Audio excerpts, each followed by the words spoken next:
Assalamualaikum dan salam Malaysia Madani. Kembali lagi bersama Jabatan Meteorologi.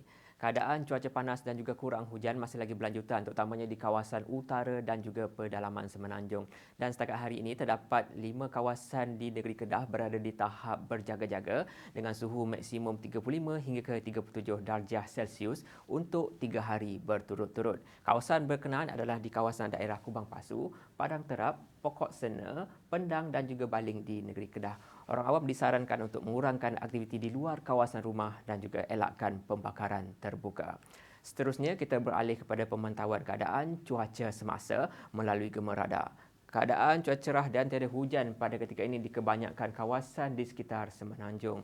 Namun keadaan cuaca hujan masih lagi dicerap untuk pada sebelah lewat pagi nanti terutamanya di kawasan berhampiran pantai di sekitar timur negeri Johor. Manakala kelompok hujan yang dicerap di kawasan Selat Melaka jangka akan menjauhi kawasan rantau negara.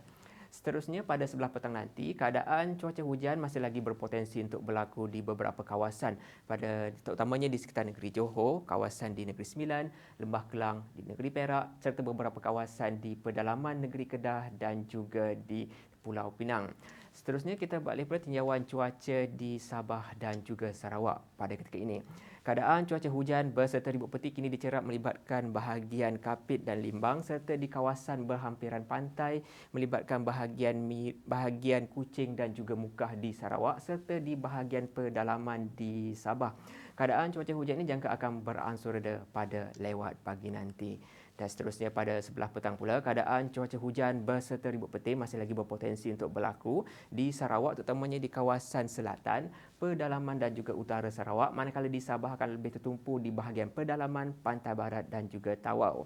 Seterusnya, untuk makluman anda, Met Malaysia akan mengadakan Hari Meteorologi Sedunia yang bertarikh pada 31 Mac 2026 dengan bertemakan Pemantauan Hari Ini, Pelindungan Hari Esok. Orang ramai dijemput untuk menyaksikannya secara langsung melalui saluran YouTube rasmi Met Malaysia. Dan untuk mendapatkan info yang lebih terkini, boleh ikuti kami seperti di saluran seperti yang tertera. Sebelum berpisah, kami kongsikan terlebih dahulu ramalan cuaca bagi bandar-bandar utama dan juga indeks pencemar udara di seluruh negara. Sekian sahaja laporan cuaca. Assalamualaikum.